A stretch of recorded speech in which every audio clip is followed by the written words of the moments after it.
Bienvenue dans cette vidéo. J'ai l'énorme plaisir de recevoir avec moi le professeur Ahmed Bennis de Casablanca. Bonjour Ahmed. Bonjour Walid.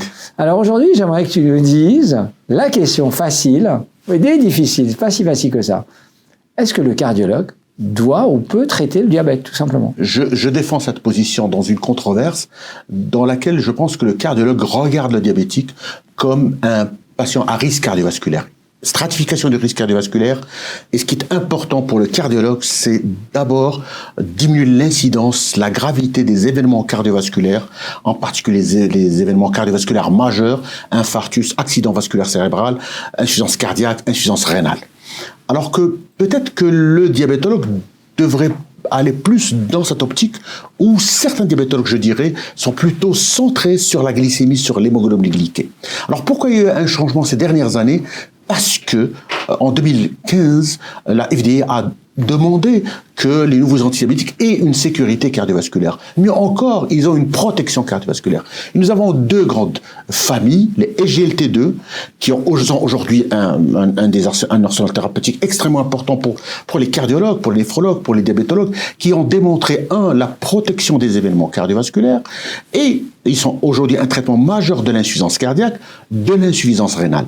Les GLP-1 agonistes, qui sont pas uniquement des médicaments contre le diabète, mais qui ont un effet pléiotrope. Et on a vu aujourd'hui que, surtout dans les études et les méta-analyses qui ont suivi, une diminution des MACE majeurs, à savoir infarctus fatal ou non fatal, accident vasculaire fatal ou fatal, mortalité cardiovasculaire. Donc nous avons deux grosses familles qui ont une incidence extrêmement, un impact très important sur la mortalité cardiovasculaire. Alors, si je te pose la question, j'inverse le problème. Si on a deux types de patients, un patient qui a un taux d'hémoglobine glyquée à 7 avec une glycémie à 1 et qui a sulfamide, insuline, DPP4, est-ce que c'est mieux ou moins bon par rapport à un diabétique qui a un taux d'hémoglobine glyquée à 8,2, glycémie à 1,4 et qui a un SGLT GLP-1 agoniste? Alors là, tu me poses une colle. Voilà. Parce que en termes de cardiologue, je vais préférer les agents qui ont un bénéfice cardiovasculaire. Mais le diabète est un facteur de risque. Mais en meilleure protection cardiovasculaire. L'idéal, c'est d'avoir les deux. Mais en meilleure protection cardiovasculaire, en particulier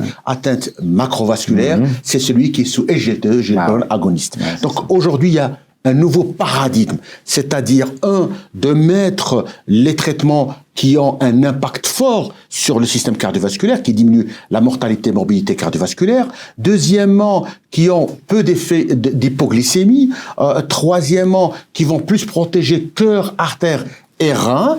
Et puis, aujourd'hui, on va plus vers une personnalisation du traitement selon les recommandations, que ce soit européennes, américaines. Et puis, on va aussi sur des traitements qu'on va surveiller, non pas de façon ponctuelle, mais de façon continue. Super. Et autre chose qui est importante, écoute, aujourd'hui, quand tu prescris un SGLT2, tu n'as plus, tu ne demandes pas l'avis d'un diabétologue néphrologue. Quand tu mets un patient sous GLP-1 agoniste, c'est un médicament qu'on peut tout à fait, en observant des règles de surveillance. Et on s'est rendu compte que c'est beaucoup plus facile que ce qu'on pensait. Ça nous faisait peur, mais finalement, comme on les a mis dans les sciences cardiaques, comme on les met dans l'obésité, ou voilà, finalement, ça se passe bien. Voilà, donc arrêtez d'avoir peur. Et le message, c'est qu'il faut y aller. Et il y a un changement important, c'est que les cardiologues devraient devenir des diabétologues. Il y a une nouvelle spécialité qui s'appelle cardio-diabétologie. Voilà. Eh ben, Ahmed, merci beaucoup. Merci à tous et à très bientôt.